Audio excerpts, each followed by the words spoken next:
sur les ondes, votre programme d'information et de décryptage de l'actualité nationale et internationale à la lumière de la parole de Dieu. Musique, talk show, agenda et Bible Games. Lumière sur les ondes, une heure d'analyse des problèmes sociopolitiques, religieux, culturels et économiques par l'éclairage des Saintes Écritures. Tous les vendredis 18h30, 19h30, retrouvez Franck Stéphane Mauvois et Charlie Bacody sur les ondes de Radio Bonne Nouvelle 99.6 FM. Lumière sur les ondes. Le Christ s'invite au débat radiophonique. To give you everything we are. Jésus, viens. Nous avons besoin de toi. Alléluia.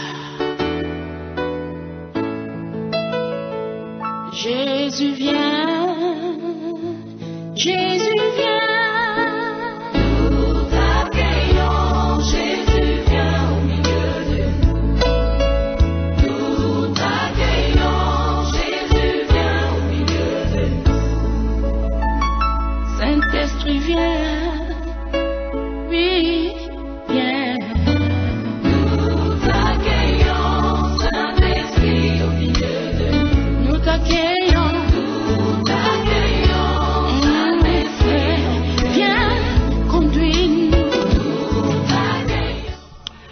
Intensifier la lutte contre les discriminations à l'égard des femmes, renforcer le partenariat pour accélérer le développement durable, tel est le thème qui a sous-tendu la troisième édition de la Journée internationale de la femme.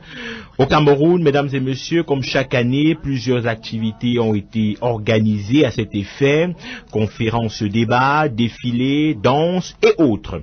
Ce soir, dans le cadre de cette émission et sous le spectre continu de cette 33e édition de la Journée internationale de la femme, votre programme Lumière sur les ondes va questionner la place et les rôles de la femme chrétienne cette fois-ci dans la société. Place et rôle de la femme chrétienne dans la société, c'est le talk show qui sera mis au devant des feux de projecteurs ce soir. Mesdames et messieurs, vous êtes connectés sur la 99.6 FM. L'émission, c'est Lumière sur les ondes. À la réalisation, nous avons Babette Doya, à la mise en onde de Raoul Patrick, à ce micro de présentation. Je m'appelle Franck Stéphane Mauvois. On prend une musique de mise en condition et juste après, ce sera la présentation du panel. Puisqu'on parle des femmes, il chante la femme, il s'appelle Ronce. Bonsoir et bienvenue.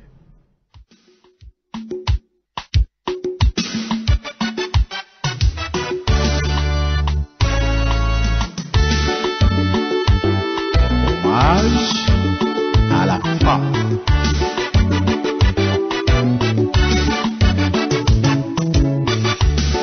Dans le jardin d'Éden, après avoir créé l'homme, Dieu dit qu'il n'était pas bon. Dieu lui ferait une aide, il le plongea dans un sommeil. Dieu prit la côte de l'homme, et de là il fait la femme. L'homme s'est réveillé et vit la belle créature. Voici la chair de ma chair. La femme était belle. Comme vous pouvez donc le constater, toutes les femmes sont belles. Dieu les a créées ici pour sa gloire et pour l'homme. En vérité, si tu as trouvé la femme, tu as trouvé le bonheur.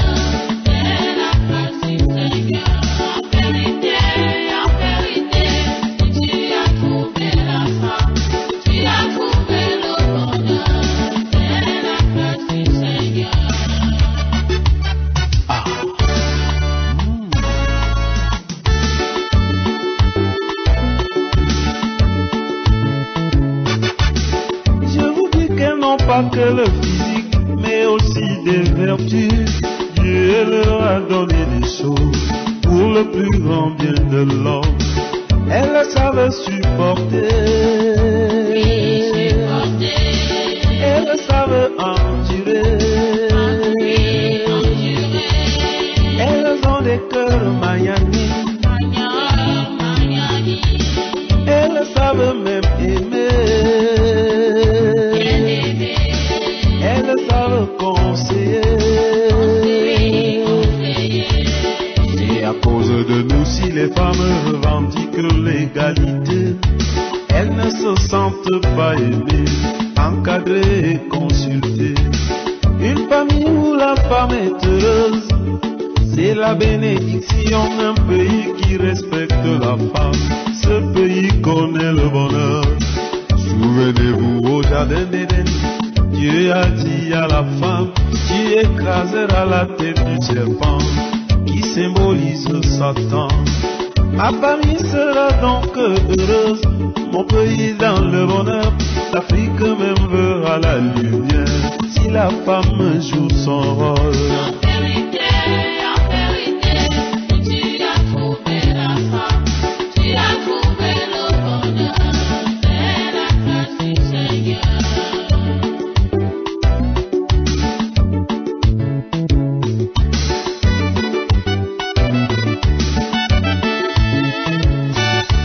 Mais comment voulez-vous qu'il y ait le bonheur avec ce que nous les hommes faisons à ces créatures qui ne demandent que tendresse? Regardez cette catégorie de femmes qui se retrouvent à la rue, livrant le corps à la prostitution pour survivre dans la vie. Si l'on fouille dans leur passé, l'injustice familiale, une déception sentimentale, une grossesse indésirée. Au lieu de chercher des solutions, on les classe au marché mondial, donnant le nom de sa femme. Le Wolowo, c'est de Maboya, non, non, non. Voulez-vous que le monde soit heureux? Non, non, non, non, non.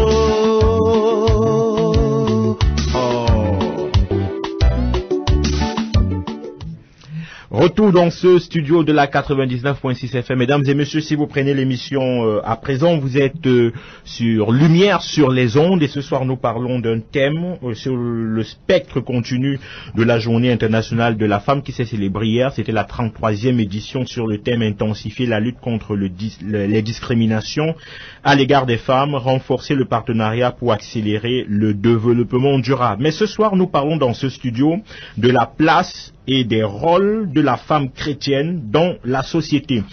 Et pour en parler, nous avons une femme ce soir, ce sera la seule parce qu'elle est entourée des hommes. En off, je disais que les hommes, on voit au chapitre sur tous les sujets, même sur les sujets de femmes, ils peuvent se prononcer. Alors, à tout honneur, tout seigneur, ce soir, c'est une femme que nous avons.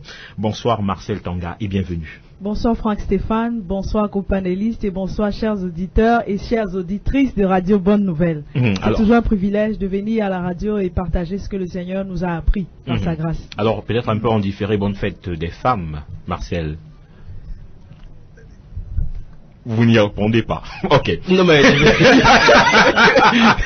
puisque nous ne sommes pas en vidéo, je vais trahir ce que Marcel fait ici. Elle demande à France Stéphane de ne pas lui poser ce genre de questions.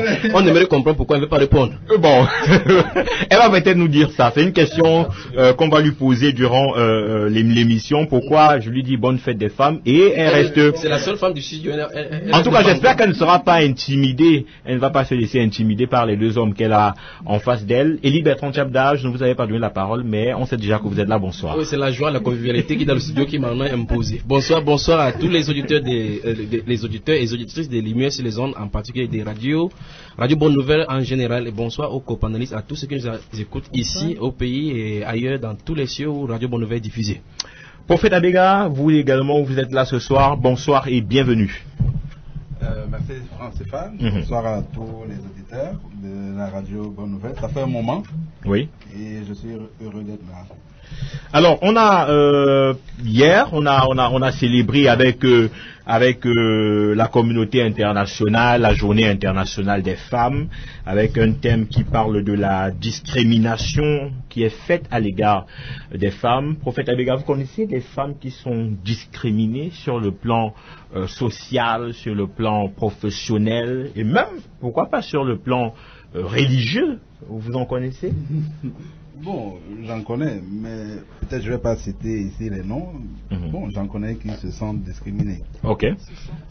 Donc, même à l'église? On peut parler de discrimination dans l'église?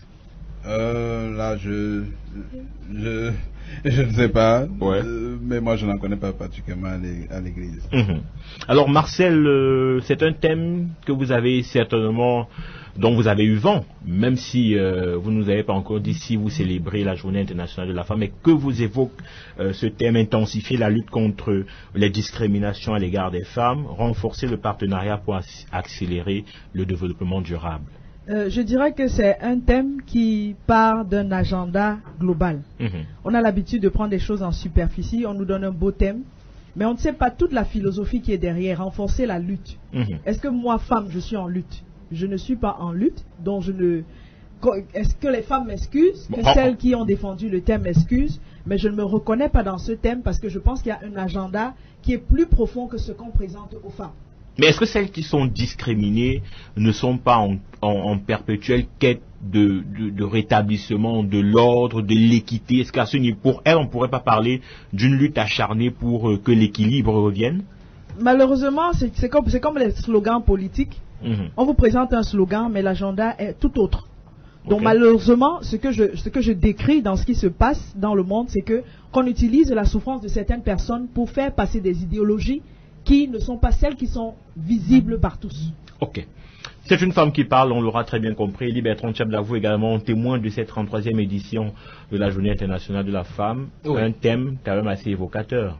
Comme tous les slogans politiques, et tout monté ne vit qu'au dépend de ceux qui le croient. Il est important de rappeler que comme slogan politique, cette journée, la première gestation de cela a été en 1910, à l'issue de la réunion des femmes socialistes qui ont émis l'idée d'une société émise et contrôlée par les femmes sur le plan de l'égalité.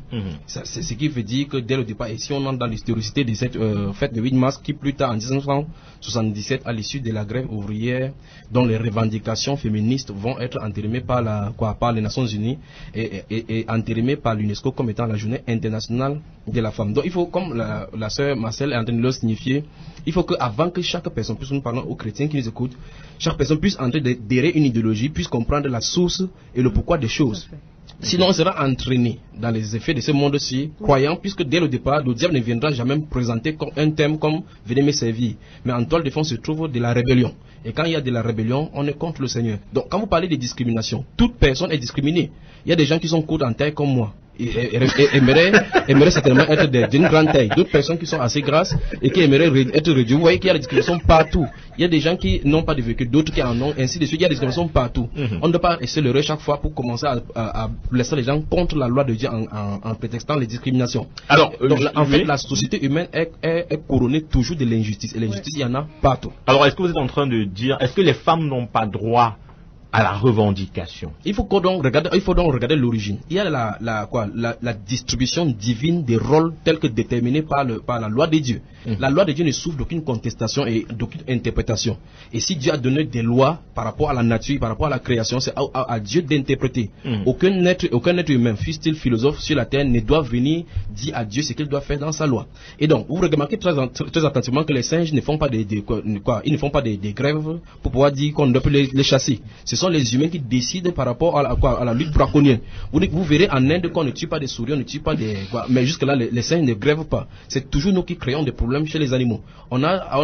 Dieu a décidé de créer des animaux domestiques, qu'on peut domestiquer, et signifier les différentes caractéristiques même des ours, ainsi de suite, lions, crocodiles, dans le livre de Job. Maintenant, on les a domestiqués dans le parc des ours, et au point où ce sont les hommes qui partent les nourrir. Vous voyez effectivement comment Dieu a créé la nature et les laissé dans la liberté, et les hommes ont voulu les domestiquer. Ça veut dire que Dieu a fait les animaux domestiques, les animaux sauvages, qu'on les laisse comme ça. L'homme, chaque fois, entre dans la création de Dieu pour pouvoir imposer sa propre loi. Et se trouve en maille avec cette même loi-là, parce que tout acte contre nature cause les rétributions divines y afférentes. Alors, prophète Abega, c'est une journée quand même assez structurée. On voit des conférences, débats, on voit des séminaires qui sont organisés. Il y a certaines femmes qui se lancent même dans l'apprentissage des petits métiers dans cette semaine qu'on a qualifiée de semaine de la femme. On a aussi du ludique, on a du gastronomique, des danses, des femmes qui mangent, des femmes qui boivent. Est-ce que, tel que c'est présenté là, on pourrait quand même tirer du bon de cette journée? En tant que femme, une femme pourrait tirer du bon, peut-être en ayant appris un métier, en ayant assisté à une conférence débat sur le plan de l'intellect qui lui apportera certainement quelque chose. Il y a du bon à tirer de cette journée. Je ne vais pas être fataliste comme mes copanélistes. Moi, je crois que nous vivons dans une société, et même si on a l'impression que le diable gère une partie du monde, on ne va pas quand même dire que tout le monde va mal. Donc, il y a du bon à tirer de là. Parce que moi, je voudrais revenir toujours sur avoir un droit en société ne veut pas dire qu'on a une prérogative spirituelle. Je crois que chaque individu, autant que nous sommes, nous avons quelque chose à apporter à ce monde. Et je trouve quand même que cette, je ne veux pas dire une lutte, mais je trouve quand même que cette revendication pour reconnaître les lois féminines n'est pas mauvaise en soi. Maintenant, c'est ce qu'on fait. Tout à l'heure, la sœur Marcel disait il y a un agenda caché derrière. Dans toute chose, il y a toujours un agenda. La voiture qu'on a, il y a un agenda caché derrière. Tout le téléphone, il y a un agenda caché. On ne va pas être fataliste et dire que tout va mal. On peut tirer le bon. Est-ce que c'est un homme qui, je dis n'importe quoi, qui a préparé de la bonne nourriture à sa femme hier, qui est en train de parler? Est-ce que c'est un homme qui a donné l'argent pour coudre le pain à sa femme, qui est en train de parler? Est-ce que c'est un homme qui a chéri sa femme hier parce que c'était la journée des femmes, qui est en train de parler? Non, je crois que je n'ai pas besoin d'attendre cette journée pour faire tout ce que tu as cité. Je crois que c'est une reconnaissance d'un rôle. Tout à l'heure, le bien-aimé a parlé de ce qui s'était passé en 1910. Je crois qu'il faut remonter un peu à reconnaître le rôle de la femme en société. Il y a matière à bien délimiter entre le rôle de la femme en société en tant que personne humaine et je vais dire sa prédominance spirituelle. Je crois que là, on est un peu en train de vouloir mêler les deux. Une femme peut être directeur de société, ce qu'on n'avait pas à l'époque, mais être une bonne maman et être une bonne femme à la maison. Donc moi, je n'ai pas un problème à ce que les femmes revendiquent avoir leur appui et leur reconnaissance sociale. Je crois que c'est ça la lutte, une reconnaissance sociale. Un peu comme à l'époque aux États-Unis, la reconnaissance sociale des Noirs. Il fallait qu'on reconnaisse. Donc je ne crois pas qu'il y ait un problème. Sinon on dira que Martin Luther était aussi un envoyé du diable dans ce cas. Alors, place et rôle de la femme chrétienne dans la société, place et rôle de la femme chrétienne dans la société. Mesdames et messieurs, vous pourriez aussi participer à l'émission à partir de 19h en appelant 697 58 90 61, le 697 58 90 61 ou au 652 11 57 97, 652 11 57 97 à partir de 19h. Nous parlons ce soir de la place et du rôle de la femme chrétienne dans la société. Marcel Tonga, alors, il y a un auditeur qui m'a dit en off, et ça j'ai bien noté, il me dit qu'il a constaté que le rôle, parce que là on entre vraiment dans le vif du sujet, on parle des femmes chrétiennes, que le rôle des femmes chrétiennes se limitait à la louange, à être de meilleurs diacres, à être des servantes attentionnées, à embellir et décorer le temple, à décorer l'église. Que voilà à quoi se limite aujourd'hui le rôle des femmes chrétiennes. Est-ce que vous êtes d'accord avec cette affirmation? Bon, je crois que on parle de femmes chrétiennes, bien entendu. Quand on parle de femmes chrétiennes, pour moi, je vais déjà définir ce que c'est qu'une femme chrétienne. C'est une femme qui est disciple du Seigneur Jésus-Christ. C'est-à-dire, c'est une femme qui reconnaît les évangiles comme étant la loi suprême, le standard de vie. Donc, je vais revenir un peu sur la définition du 8 mars. On a fait une journée pour la femme. Est-ce que c'est le monde qui fait de l'Église des disciples, ou c'est l'Église qui a quelque chose à apprendre au monde? Donc, si nous attendons donc que le monde nous donne un agenda ou bien une ligne de conduite, alors il y a un problème. Le Seigneur, l'apôtre Paul nous a dit de ne pas nous conformer au siècle présent. Et dans la suite du verset, il dit afin que nous puissions discerner ce qui est agréable au Seigneur. Donc quelque chose peut être bien, mais dans le fond, ce n'est pas agréable au Seigneur. Donc pour revenir à ce rôle que le frère a défini, il a dit une partie de ce que les femmes font pour améliorer la vie d'une communauté. Mais est-ce que la femme chrétienne se limite à ça? Ce sont des choses que les femmes font bien. Mais lorsqu'une femme vient au Seigneur, c'est-à-dire elle accepte le Seigneur Jésus, elle décide de se mettre de devenir disciple comme les autres. Je veux choquer certaines femmes. Je dis, est-ce que le fait que le Seigneur Jésus n'ait pas choisi de femmes disciples parmi les apôtres était un problème? Ce n'était pas un problème. Parce qu'il y avait des choses que la Bible dit qu'il y avait des femmes qui étaient dans l'équipe missionnaire du Seigneur, qui assistaient le Seigneur de ses biens. C'est pourquoi je dis que le frère, il a en partie raison. Il y avait des femmes qui assistaient le Seigneur de ses biens. Il y a eu Marie de Magdala qui a mis son parfum sur le Seigneur. Il y a les autres qui sont allés au temple le jour de la résurrection pour mettre du parfum sur le Seigneur. Donc en partie, le frère a raison. C'est un rôle qui naturellement est attribué aux femmes, mais je ne me limiterai pas à ça, parce qu'il y a beaucoup d'autres choses à faire dans l'œuvre de Dieu, ou bien dans la société, qu'il n'a pas mentionné.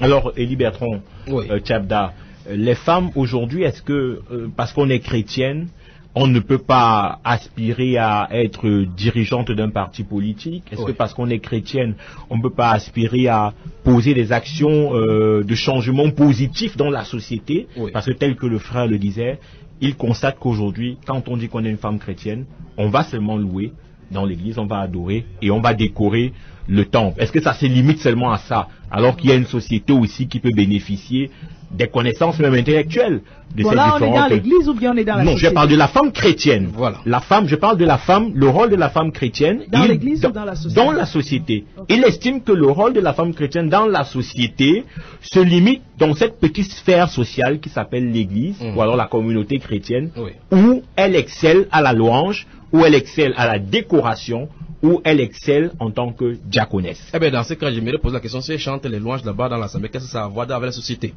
Mais avant de répondre à la question qui touche proprement le thème place et rôle de la femme chrétienne dans la société, j'aimerais rebondir sur certains propos de mon frère Abega. Il a dit qu'on ne doit pas être fataliste. Il y a quand même du bon dans le 8 mars. Effectivement, il ne faut pas qu'on ignore justement les tactiques du Lucifer. Dans nos cultures, lorsqu'on parle des gens par rapport aux doctrines, dans notre tradition, il y a effectivement des esprits où les gens font dans Longondo, Longone, tout le monde sait, du moins du côté chrétien, on sait effectivement que ce sont les esprits qui sont derrière. Mais qu'est-ce qu'on fait? On nous fait peindre avec l'aspect culturel. Et pourtant, il y a un culte derrière où les initiés ils entrent. Donc, je voulais lui signifier qu'effectivement, là-bas également, il y a du bon. Le serpent lui-même en personne a quelque chose du bon. Sa chair est assez bon. Quand vous le grillez, vous mangez, il y en a du bon. Mais vous voyez, ça se trouve justement du poison. Et il faut en découdre avec cela. Donc, de chaque côté, il y a toujours du bon, il y a toujours du mauvais. Donc, chaque fois qu'on aura ces choses-là, il y a le nouveau ordre mondial qui est servi, justement. Il y a un nouveau ordre mondial qui est servi à la nation, au monde, et dont la Bible dénonce là, cette religion unique qui va faire le gouvernement mondial. Mais chaque fois, sous l'empreinte de la sécurité, on va toujours faire pour contrôler les gens. Mais on présente toujours l'aspect des bontés, de la sécurité, de nos vies. Mais pourtant, en toile de fond se trouve un agenda qui est bien caché. Et donc, l'agenda caché particulièrement le 8 mars, avant de rebondir sur votre question, l'agenda particulièrement de 8 mars est d'atteindre l'égalité entre l'homme et la femme. Oui, je me rappelle qu'il y a un thème, je crois que c'était le dernier, qui parlait d'égalité de sexe. Voilà, comme chaque fois, quand vous regardez, quand vous lisez tous les documents qui sont faits dans les Nations Unies, les rapports qui sont faits des violations des femmes dans le monde, des violations de droits, en termes de femmes, le but de 8 mars, c'est d'atteindre l'égalité. Il faut que les gens soient au clair. Et à l'issue des écrits de l'UNESCO, ils écrivent à la fin, tant que l'égalité entre l'homme et la femme n'aurait pas été atteinte, on célébrera le 8 mars. C'est vrai, on dit que l'agenda caché, comme on dit, l'objectif ultime, c'est cela, le but. C'est vrai, qu'on leur demande de faire, on prend la femme analphabète pour lui montrer l'informatique, ce n'est pas ça le problème. Le but, ce n'est pas de lui apprendre l'informatique, c'est en toile de fond pour qu'elle puisse devenir l'égale de l'homme. Et lorsqu'on atteint on comprend cet agenda-là, on voit effectivement que dans la Bible, c'est quelque chose qui est contre la loi de Dieu. Et dans ces fonds-là, on ne doit pas prendre l'aspect bonissime qui s'y trouve, mais on va regarder l'esprit qui contrôle ces choses-là. Bon, alors, quand vous parlez d'égalité entre hommes et femmes, Élie Bertrand Tchabda, on a des femmes aujourd'hui qui sont ingénieurs, on a des hommes qui sont ingénieurs, on a des femmes qui font dans les arts martiaux, on a des hommes qui font dans les arts martiaux, on a des femmes qui sont directeurs, des hommes qui sont également directeurs. Est-ce qu'à ce niveau, sur le plan, puisqu'on parle d'un plan social, pour le moment, on n'a pas ouvert le plan spirituel, est-ce qu'à ce niveau, on peut pas parler d'une certaine égalité? Vous savez, il y a des femmes qui sont même, qui me dépassaient par exemple à l'école, ils dépassent, ça veut dire qu'il y avait des meilleures notes que moi à l'école. Est-ce que... En fait, constitutionnellement parlant, si on parle de la physiologie de la femme, il y a des femmes qui ont de l'intellect plus avancé que celui des hommes. Bien sûr. La Constitution, le préambule de la Constitution donne l'égalité et l'accès à un droit égal à la femme et à l'homme. Mais sur le plan juridique, sur le plan physique et sur le plan pratique, on voit effectivement que même le gouvernement viole la Constitution. Parce qu'il n'a qu'à regarder la proportion des femmes dans le gouvernement. Là, vous parlez vraiment des textes camerounais, parce qu'ailleurs, c'est autre chose. Absolument. Mais de toute façon, ils sont évolués. C'est pour ça qu'ils vont nous imposer cela dans nos sociétés. Et justement, vous voyez l'interview accordée au ministre de la promotion de la femme, ici, Madame Abena, qui a ingurgé encore cet esprit de rébellion-là à la femme, en disant ceci dans son interview. Il a dit, c'est pour cela que elle lutte à toucher les autorités administratives et traditionnelles qui ont encore la base, la source de cette maintien de l'inégalité entre l'homme et la femme. Ça veut dire qu'ils vont travailler avec l'administration territoriale, touchant les chefs traditionnels qui gardent encore les derniers bastions de cette inégalité qu'ils constatent. Vous voyez effectivement que le ministère de la promotion de la femme fera tout et tout pour faire plier à la fin toutes les souches qui résistent encore par rapport à la loi des dieux. Parce que dans nos traditions, justement, on observe que dans nos traditions, la femme était mise en marge. Mais le vrai problème, c'est que la nouvelle société et le standard de la société que l'humanité est en train d'être présentée est en train de bafouer toutes les lois de Dieu que les sociétés africaines particulièrement avaient en gage. Ça veut dire que bafouer et dénigrer toutes ces lois-là revient à renverser l'ordre que Dieu a établi. Vous posez la question, dans la société, on peut voir les femmes coloniales et ainsi de suite. Mais regardez très attentivement que lorsque l'ancien président camerounais, le premier président camerounais était sur place, on n'entendait pas dire qu'une femme faisait de l'armée. Mais c'est avec le nouveau régime qu'on a vu effectivement, même dans la Bible, il n'y a pas dans la Bible, même dans les peuples païens, les femmes ne faisaient pas l'armée. Mais aujourd'hui, justement, on voit ces choses-là. Donc ça veut dire que le monde est en pleine mutation et chaque fois, souvenez-vous de ceci, le monde est sous la puissance du malin, comme dit la Bible, et chaque fois, les lois du monde seront contre la loi de Dieu. C'est donc pour ça qu'on peut observer ces choses-là. Mais dans l'église, c'est toute autre chose, c'est une autre organisation que Dieu a mis en place et ces lois sont irrévocables. Ok. Place et rôle de la femme chrétienne dans la société. Vous pouvez participer à l'émission 697 58 90 61, 697 58 90 61 ou le 652 11 57 97, 652 11 57 97. Vous pouvez appeler ou envoyer un SMS. Prophète Abega, vous avez très bien écouté les copanélistes que nous avons ce soir dans ce studio en ce qui concerne effectivement l'équilibre entre l'homme et la femme. Sur un plan spirituel, Dieu a donné l'autorité à l'homme. Dieu a donné l'autorité à l'homme. D'ailleurs, l'homme, c'est super de tout le monde. L'homme a été créé à l'image de Dieu et la femme à partir de la côte, ainsi de suite. Mais aujourd'hui, quand même, on constate que, et comme le disait Elie, ces revendications vont tout droit vers une certaine égalité entre l'homme et la femme. Vous y croyez, prophète Abega? Ouais, moi, je voudrais poser la question. Hein. Bon, ils ne vont pas répondre. Mais je voudrais poser juste, est-ce que le fait d'avoir les mêmes fonctions a un problème avec la prédominance spirituelle? Je crois que non. Ça, il faudrait qu'on comprenne bien. Lorsqu'on lit dans la parole de Dieu, je cherchais le verset tout à l'heure, notamment dans Isaïe 61 et dans Luc 4, on voit ce que Jésus est venu faire. Il a dit, l'Esprit du Seigneur l'Éternel est sur moi, car l'Éternel m'a oint. Nous tous qui sommes nés, autant chrétiens que païens, nous avons reçu une notion dès notre naissance, avant même d'être nés de Dieu. Tout le monde a été oint pour faire quelque chose de précis à l'image de Dieu. Ça veut donc dire qu'une femme, je le crois pertinemment, peut avoir été oint pour être présidente de la République. Et ça n'a rien à voir avec la prédominance spirituelle. Ok, prophète Abega, vous gardez vos mots. On va prendre cet auditeur, priorité aux éditeurs. Allô, bonsoir. Bonsoir à tout le monde. Bonsoir, comment je vous appelle? Le frère Charlie. Le frère Charlie? Oui. Ok, alors vous êtes connecté sur Radio Bonne Nouvelle, on vous écoute. Éloignez-vous de votre poste récepteur, s'il vous plaît. D'accord, ok, s'il vous plaît. Ok, ça va, c'est bon? Oui, c'est bon. Ok. Je suis très heureux pour le thème choisi. Je tiens d'abord encore à apprécier la présence de M. Kiata. Merci encore pour votre retour, je suis très content. Voilà, ça marche. Je voudrais rappeler à nos bien-aimés la volonté de notre Créateur. Il a dit que la femme a été créée comme aide à l'homme. Éloignez-vous encore de votre poste récepteur, s'il vous plaît. Ah là là. Ou bien vous le coupez complètement. D'accord, ok. La femme a été créée pour être une aide à l'homme. Oui. Et je pleure amèrement quand je constate mes soeurs chrétiennes organiser des colloques à l'occasion d'une fête mondaine qui n'ont absolument rien à voir avec le programme de notre Seigneur. C'est déplorable. J'interpelle vraiment pour cette opportunité que vous me donnez de cesser de célébrer cette fête. C'est le diable qui est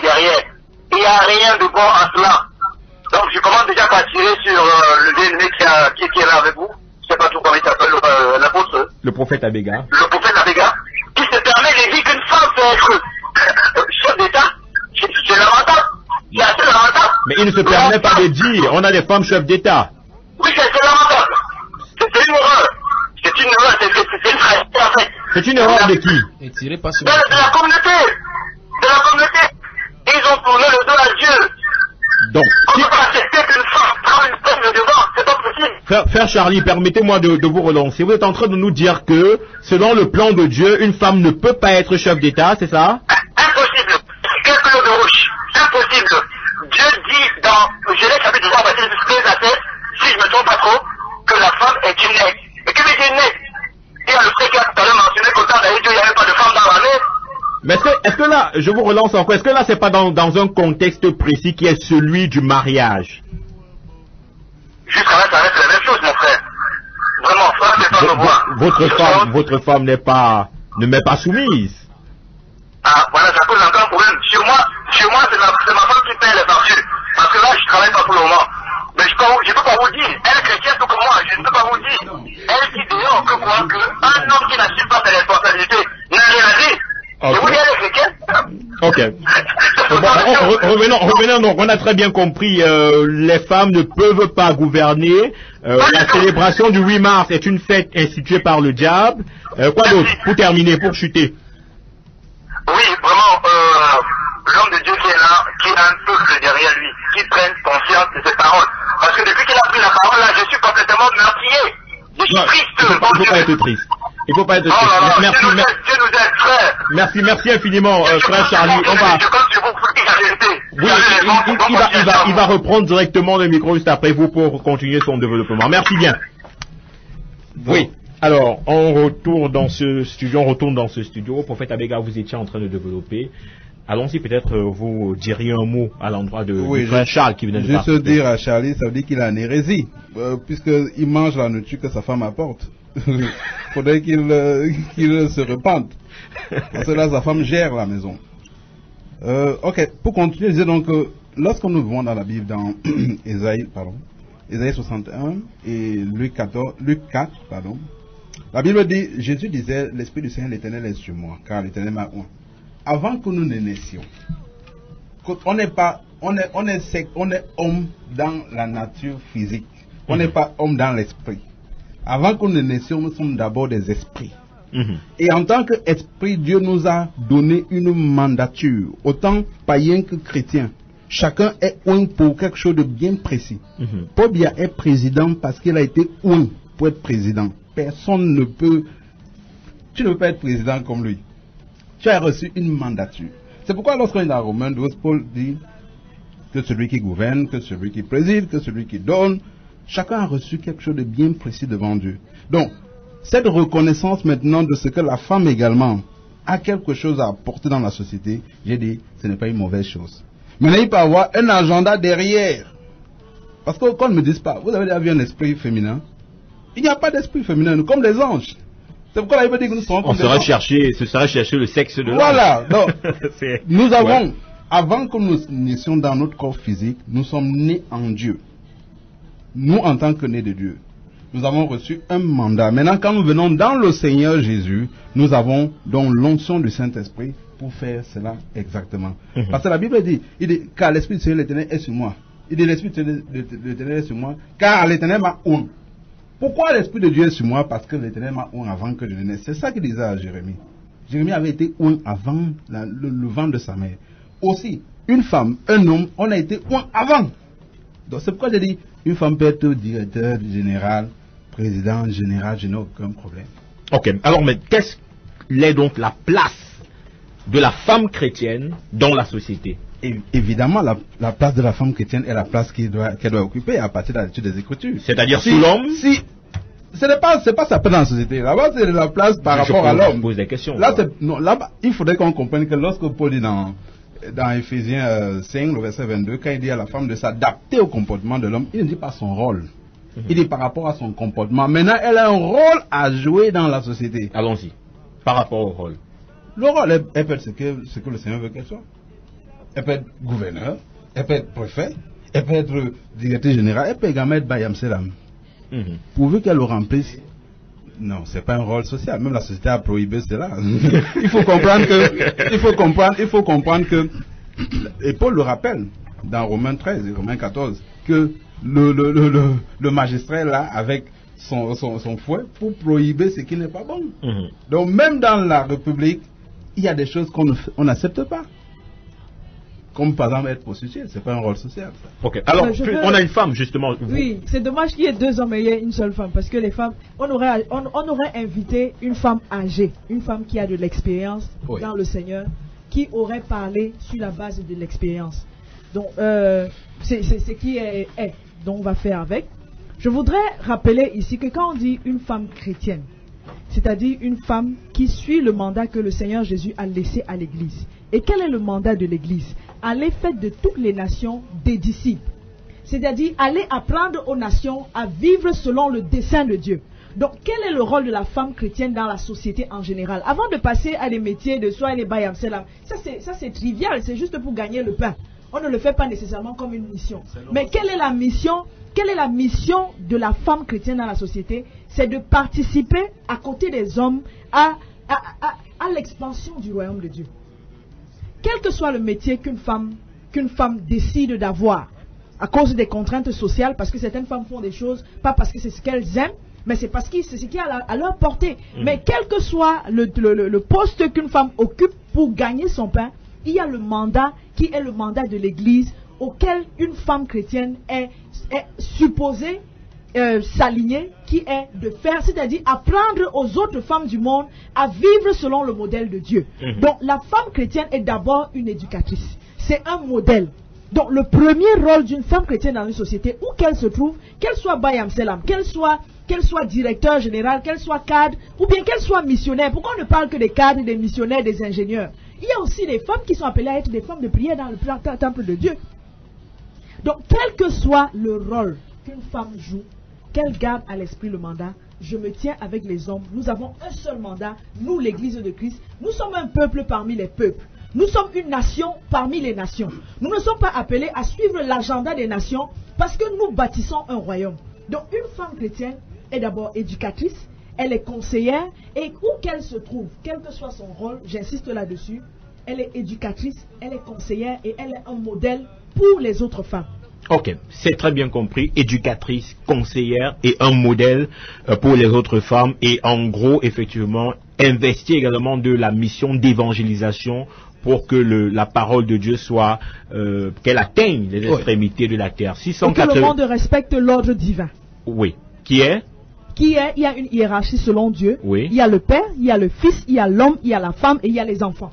Ok. Donc le 8 mars n'a pas sa place alors? Pas dans le plan de Dieu. Je ne vois ça nulle part dans le plan de Dieu. 697 58 90 61, 697 58 90 61 et 652 11 57 97, 652 11 57 97. Vous pouvez appeler ou envoyer des SMS pour participer à l'émission. Vous vouliez réagir, Elie Bertrand Tchabda? On est en train de dévoiler la place et les rôles. Et pour ne pas faire l'amalgame une fois de plus, il ne faut pas qu'on se mêle les pédales entre la place et le rôle de la femme dans l'église avec la société. Justement. Parce qu'en fait, la problématique est posée. Mais ici, il est question de la femme chrétienne. Il est question de la femme chrétienne. C'est pour cela que justement que la définition justement dans son influence dans la société. Oui. Et donc, pour qu'elle puisse influencer la société, il faut qu'elle se reconnaisse que sa place d'abord elle-même soit reconnue dans le corps. Maintenant, dans le livre de Matthieu chapitre 5, le verset 13 à 16, le Seigneur Jésus-Christ a réuni ses disciples et il leur a dit ce qu'ils sont. Dans cette réunion là où le Seigneur a fait sur la montagne, on a parlé de la béatitude. Il a dit: vous êtes le sel de la terre, vous êtes la lumière du monde. Et donc autrement dit, on pourrait dire: vous êtes la lumière de la société. Justement. Et bien dans ce cas-ci, le Seigneur Jésus dit que nous sommes la lumière du monde. Et là, il ne parle pas à la genre masculin, il passe seulement aux deux, que nous sommes ceux qui devaient refléter quoi? La saleté du monde. Et leur montrer que ici vous êtes sale. Vous êtes ceux donc qui devaient arrêter la pourriture du monde. Ça veut vraiment dire clairement que nous devrions être des modèles d'orientation pour les autres. Ceci n'est pas seulement pour les hommes, mais également pour les femmes. Et plus grave encore pour les femmes, qui sont les sources des grandes saletés du monde. Parce qu'en réalité, ne me regardez pas comme ça, frère Stéphane. Dès le départ, le péché est entré par elle.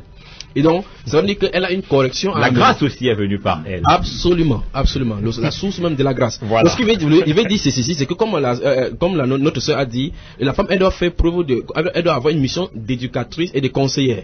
Dans Proverbe chapitre 1, au verset 8, si vous regardez le verset 8, la Bible déclare que mon fils, il dit, ne te détourne pas des enseignements de ta mère. Vous voyez effectivement. Ça veut dire en réalité, une femme chrétienne, c'est d'abord une femme qui craint Dieu, qui connaît son rôle devant le Seigneur, qui est devant le Seigneur pour connaître la volonté du Seigneur. Regardez très attentivement, il prend un exemple simple.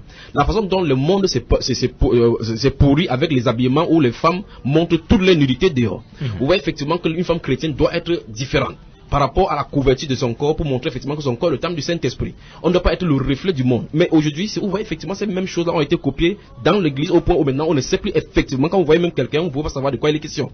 Donc même dans le langage, vous voyez effectivement au milieu chrétien, les femmes qui vivent dans le petit amitisme, des femmes qui sortent de marier des gens, sortent même avec les pasteurs, les mêmes choses sont données. Alors maintenant quand une femme vit dans puisqu'il s'agit d'elle ici, c'est pas pour dire que je dédouane les hommes, puisque si elle sort forcément, elle sort avec les hommes. Encore faut-il qu'il y a des femmes également de ce côté-là. Donc ce qui veut dire c'est que si elle sort avec les hommes, est-ce qu'elle pourrait aller vers les prostituées, vers ceux qui vivent dans la fornication, pour les demander de retourner dans la lumière, parce qu'elle est même dans les ténèbres. Donc en fait, ça veut dire que premièrement, ce que j'ai dit, c'est avant qu'une femme soit le reflet de Christ dans la société, elle doit avoir d'abord elle-même la lumière de Christ en elle pour pouvoir aller refléter dans la société. Effectivement, c'est un principe qui est connu et qui mérite d'être partagé encore ce soir. Prophète Abega, nous restons sous le spectre, on a cet appel. Ah, c'est un auditeur qui nous bip. On reste sous le spectre du 8 mars. Vous comprenez, c'était bien un bip, non?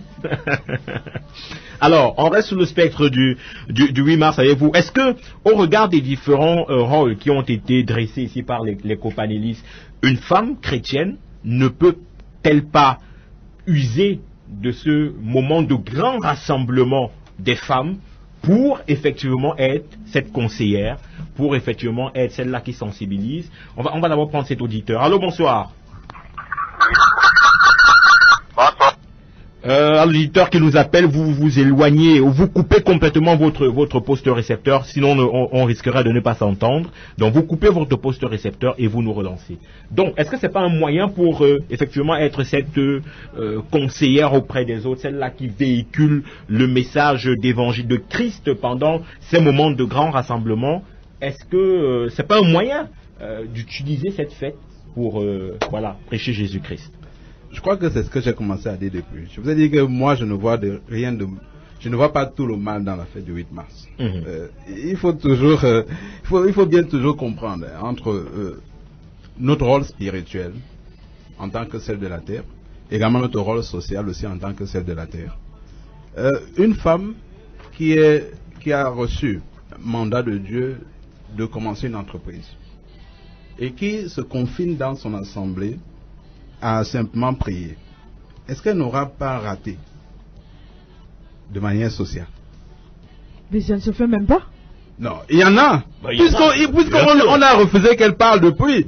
Il y en a, bien sûr. Quand l'église a commencé au Cameroun, c'était impossible pour une femme d'aller travailler. Je connais des femmes qui ont des compétences managériales, mais qui justement, c'est pourquoi pour moi seulement prier. C'est justement pourquoi pour moi c'est important. Seulement je m'en vais seulement prier. Il y en a même qui ont brûlé. Évidemment, pourquoi? Parce qu'elle ne peut pas travailler. Tout à l'heure, par exemple, le frère Charlie disait, si sa femme n'allait pas travailler, il ne mangerait pas aujourd'hui. Ouais. C'est la femme vertueuse, ça.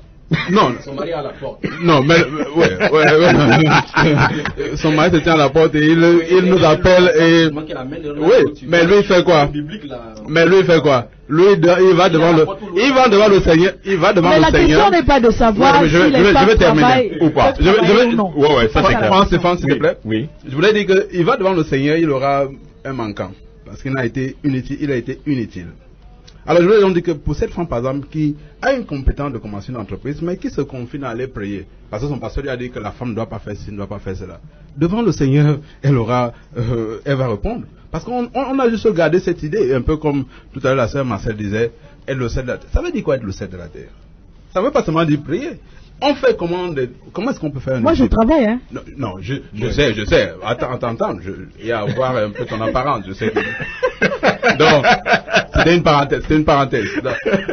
On reviendra sur l'apparence. Voilà. Juste pour dire que, vous voyez, si par exemple elle s'était dédouanée de cela, oui, elle n'aurait pas accompli quelque chose dans le monde. Le monde aujourd'hui a besoin des personnes qui pensent. des personnes qui réfléchissent. Alors pour moi, le 8 mars, c'est une simplement plateforme exposée, même si derrière il y a des intentions qui sont plus grandes, méchamment, que bonnes. Au moins on peut profiter pour éduquer nos sœurs et leur dire, ne restez pas juste dans vos chambres en disant que le Seigneur va envoyer un bon mari qui aura beaucoup d'argent, mais apprenez à commencer des activités. Oui. Et c'est pourquoi je ne suis pas donc contre cette personne, justement, Madame la ministre qui a dit intensifier, justement parce qu'il y a encore des blocages même dans les mentalités. Ici en studio, j'ai remarqué, quant à l'opportunité pour une femme de commencer quelque chose. Et même, je ne vais pas peut-être embêter les gens, mais même sur le plan spirituel, commencer une église, moi je ne suis pas contre. Ok, alors même comment... Pour faire d'abord garder le problème là maintenant. Bon, donc oui, allez, c'est vous qui prenez le problème. Ouais. Je voulais relancer Marcel sur une question qui lui est posée. Un auditeur qui dit que d'après le déroulement, le développement, autant pour moi, de votre analyse tout à l'heure, vous avez semblé dire que la femme doit évoluer aux côtés des hommes. Pour cette grande commission qu'on retrouve, je crois, dans Matthieu chapitre 28, le dernier chapitre, les derniers versets, aller dans toutes les nations, ainsi de suite. Alors l'auditrice demande, est-ce à dire que la femme ne peut pas prendre les devants, parce que vous parlez d'évoluer à côté des hommes. On a par exemple des cas, on a par exemple Esther qui ça veut dire que l'auditeur pose le point de chute des prophètes Abega. On a des cas, on a par exemple Esther, on a Déborah, Priscille auprès d'Aquila. On a tellement de femmes comme ça qu'on pourrait fouiller même dans les Saintes Écritures. Est-ce qu'il faut absolument être à côté de l'homme pour engager ce champ d'évangélisation? Au départ, qu'est-ce qui était? Dieu a créé l'homme et il a vu que l'homme avait besoin d'un clone.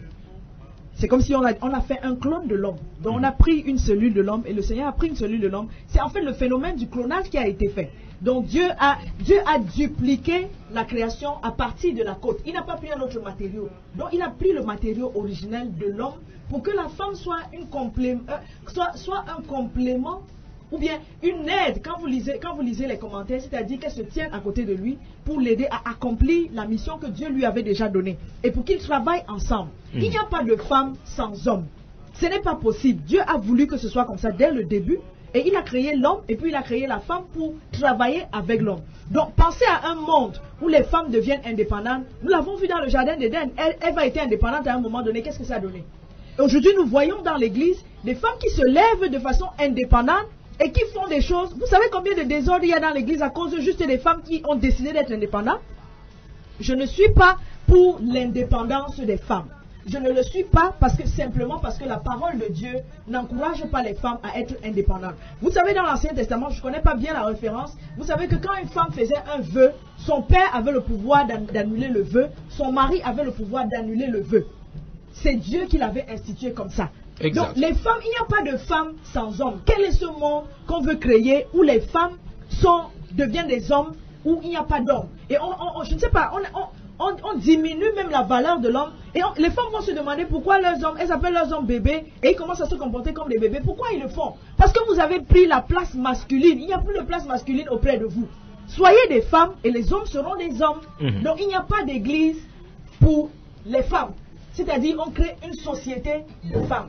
Et vous allez faire vos enfants comment? Je vous donnerai les fleurs à la sortie ici, la sœur Marcel. Et vous donnerez les fleurs, ouais. Et puis quand vous allez enfanter des garçons. Ouais. Je reviens dans le livre de Proverbes. Est-ce que vous savez que Proverbe 31 a été écrit par la mère d'un roi? C'est une mère qui a élevé son fils pour qu'il soit roi. Et elle lui donnait des conseils. Donc, s'il fallait qu'elle conçoive une société sans homme, elle n'aurait pas donné ses conseils à son fils.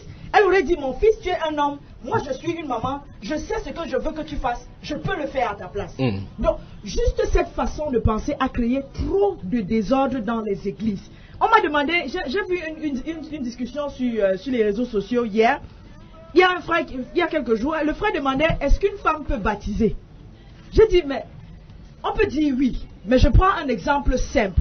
Les femmes ont des périodes dans leur cycle menstruel où elles ne peuvent pas aller dans l'eau sans que ce ne soit vu qu'elles passent par une période compliquée.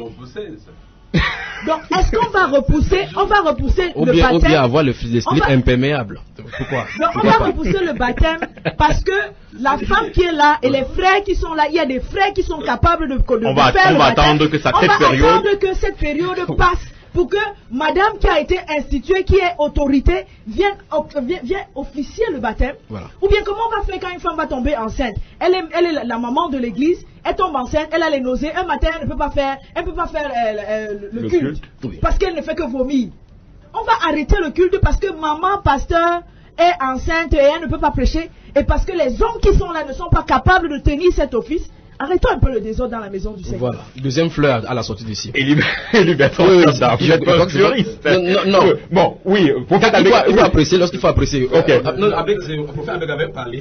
Non. Je vais répondre rapidement. Ok, mais vous voulez d'abord la sœur Marcel. L'antenne est illégale. Oui. Mais la sœur de l'état de discrimination. La sœur Marcel. Oui. La sœur Marcel tout à l'heure a parlé, elle a dit dans la parole de Dieu. Je crois que ça veut dire qu'elle est en train d'aller contre l'apôtre Paul, parce que dans 1 Corinthiens 7, l'apôtre Paul dit, si une femme veut rester vierge qu'elle le reste, est-ce que maintenant elle ne se définira que par rapport à qui dans ce cadre-là? Non, la Bible dit que si elle est vierge, que la vierge se préoccupe des choses du Seigneur pour plaire au Seigneur. Elle a déjà un père. Il a dit, si elle veut rester, elle le reste, jusqu'à la fin. Et si un père veut marier sa fille, il fait aussi bien. Il a dit celui qui se marie fait bien, celui qui ne se marie pas fait mieux. Bon, ce n'est pas une partie de ping-pong. Élie Bertrand Tchabda. Oui. C'est normal qu'une femme, par exemple, nous avons la prophétesse Anne dans le Nouveau Testament, qui est restée veuve et qui est restée dans le temple pour le reste de sa vie. Il n'a pas dit veuve, il a dit vierge. Élie Bertrand Tchabda. Alors maintenant, je vais. Vous aviez un problème tout à l'heure avec les propos. Absolument, parce que d'Élie Bertrand. Je ne vois pas la nuance. Vous savez, c'est parce qu'en fait, j'ai dit tout à l'heure dans mes propos qu'il aurait le problème tout à l'heure parce qu'en réalité, puisque le temps nous tient, il n'aura pas le temps de. Allons-y rapidement. En fait, il a amorcé dans une pente dangereuse contre les Écritures. Parce qu'en réalité, dans le propos qui chute, il dit effectivement que pourquoi pas commencer l'Église. On a comme l'impression que l'Église du Seigneur Jésus-Christ c'est une initiative humaine. Or, le problème des Saintes Écritures, c'est que la Bible déclare que la doctrine a été posée une fois pour toutes par les apôtres et on ne peut pas ajouter quoi que ce soit. Ça veut dire que l'Église, vous pouvez, il y a la grâce, les grâces de Dieu par rapport à nos activités séculières dans la société. Vous pouvez faire n'importe comment, mais quand à ce de l'Église du Seigneur Jésus-Christ, il a ses principes et les lois sont fixées. Vous pouvez aller dans un travail à la brasserie, on vous renvoie, vous allez à quoi, dans une autre société. Mais quand à ce qui est de la Bible, par rapport à l'Église, il y a sa façon. Donc, en tant que prophète, vous ne pouvez pas vous tenir dans les antennes dire pourquoi une femme pourquoi pas commencer une église, parce que ça ne se commence pas d'une façon comme une institution normale des êtres humains. Alors de l'autre côté, il a dit effectivement qu'il n'y a pas d'esprit féminin. Pourtant la Bible parle par exemple de la reine du ciel, de Askéra, la Bible parle de la Diane, des Éphésiens, ainsi de suite, qui sont des esprits féminins qui se manifestent au milieu des gens. Et la sœur Marcel qui est ici à la résurrection, elle sera comme ça, une féminine mais en esprit. Donc ça veut dire qu'elle ne sera jamais masculin. Ça veut dire quoi concrètement? Ça veut dire quand Dieu a placé l'inégalité dans l'inégalité comme nous considérons, dans son plan à lui, il a dit Dieu, Christ, l'homme et la femme. Et la Bible déclare, l'apôtre Paul dit que je veux donc que vous sachiez cela. C'est à l'église qu'il le dit. Et il le dit cela après la résurrection, après l'ascension du Seigneur Jésus-Christ, après le déversement du Saint-Esprit sur l'église. Et dans cet ordre-là, au chapitre 14, verset 33, il dit que quelle c'était, comme le dit aussi la loi. Et sous la loi, elle a effectivement signifié dans Nombre, chapitre 30, verset 3 et suivant, où il était question d'une femme qui prenait un vœu, son mari, si elle était mariée, pouvait arrêter le vœu.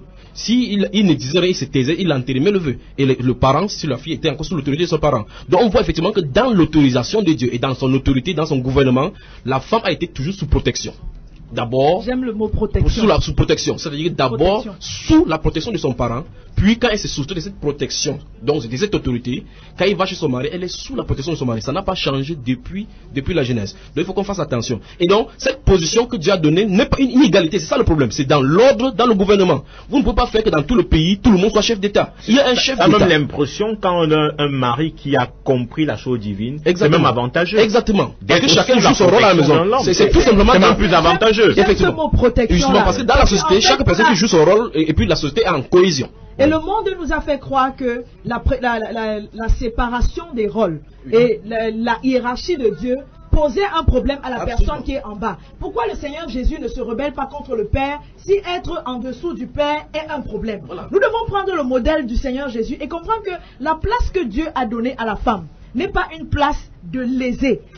Moi je trouve que c'est même une place privilégiée. Bien sûr. C'est une place privilégiée et nous n'avons pas à avoir un problème d'identité comme les femmes du monde qui n'ont pas de repères et à transposer les luttes du monde dans l'église parce que nous nous sentons diminués du fait que nous appelions des femmes. Et prophète Abega, vous vouliez réagir? C'est votre dernier temps de parole parce qu'on n'a plus assez de temps. Oui, allez-y. J'espère que c'est le temps de tout le monde.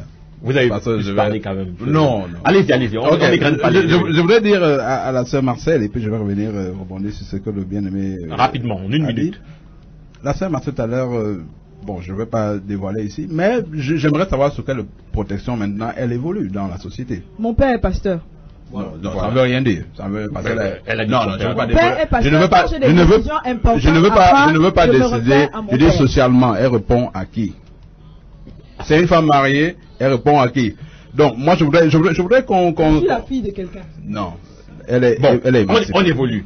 Maintenant, par rapport au bien-aimé, je crois qu'il ne faut pas déformer mes propos. Il ne faut pas déformer mes propos. Tout à l'heure, j'ai dit, elle peut commencer à néguer. Ça ne veut pas dire qu'elle va se lever du jour au lendemain. Parce que c'est qu'il y en a des personnes, il y a des femmes qu'on a matées dans les assemblées pour qu'elles ne commencent jamais l'œuvre de Dieu. Je n'ai pas demandé qu'elle commence une nouvelle vision, comme si je venais révéler maintenant la vision. Non, je dis, il y en a qui ont un appel de Dieu. Et tout à l'heure... Vous parlez de commencer l'église prophète. Oui. Pour dire justement, il y a des personnes... Non, il y a des personnes qui sont dans les assemblées, qui ont une grâce, qui peuvent apporter quelque chose que le pasteur n'a pas. Et elles peuvent être un appui solide pour être des missionnaires et des pionnières dans les assemblées. Oui, dans ce cas prophète, la Bible déclare dans 1 Pierre chapitre 4 verset 10 que chacun de nous, comme de bons dispensateurs des diverses grâces de Dieu, que chacun mette au service des autres les différents dons qu'il a reçus. Mais c'est pas ce que ils sont en train de dire. Ok, nous terminons donc cette émission avec cet auditeur. Allô, bonsoir. Bonsoir, les bien-aimés. Très rapidement, la sœur Cécile Florence, vous nous dites. Oui, allez-y. Oui, je voudrais intervenir là pour bénir la sœur Marcel. Parce que c'est à cause de cela que certaines de mes sœurs en Christ me crucifient tous les jours. Je me rappelle dernièrement, même au bureau, quand on distribuait le pain du 8 mars, le chef n'a pas vu mon nom, il demande, je lui ai dit que je n'ai rien à revendiquer, je suis à ma place. Il m'a demandé, est-ce que vous avez dit ça à vos sœurs? Je dis oui, monsieur, mais elles ne comprennent pas. Donc, il était étonné. Donc, je dis à la sœur Marcel que le Seigneur la bénisse. Qu'elle tienne. Merci infiniment, sœur Cécile Florent. Mesdames et messieurs, on va mettre un terme à cette émission. Oui, j'aimerais poser la question au prophète Abega s'il a acheté le pain de 8 mars à son épouse. Oui, on peut permettre pour la fin de l'émission. Je ne veux pas lâcher le pain de 8 mars, mais on me l'a donné. Je le donne à mon épouse. Ok, pas de problème. merci. Elle en reçoit, elle ne porte pas, mais elle en donne. Merci infiniment. Il n'y a aucun problème à ce pays. Merci infiniment, Marcel Tanga. On espère vous revoir pour recevoir encore des bénédictions. On dirait que c'est pas tout le temps qu'on les a. Élie Bertrand Tchabda, merci infiniment. À très bientôt, lorsque l'invitation sera servie. Ok, prophète Abega, merci aussi d'avoir participé à cette émission. Merci, même comme je pars quand même en ayant beaucoup de choses dans le cœur quand même. Ok, on va dire bonsoir à Grace Tchabda qui nous écoute quelque part dans la ville. Merci à Babette Doya, merci à Raoul Patrick. On va souhaiter un joyeux anniversaire aujourd'hui même à Babette Doya. Babette Doya, c'est la réalisatrice de... Est-ce qu'on peut applaudir quand même? C'est la réalisatrice... non, on appelle c'est la réalisatrice de cette... Happy birthday to you! Happy birthday to you! Happy birthday to you, Babette! Happy birthday to you! Elle est née juste depuis après le 8 mars alors. Mesdames et messieurs, à vendredi prochain pour une autre émission. D'ici à là, que le Seigneur vous bénisse. Amen. Mon âme a soif de toi.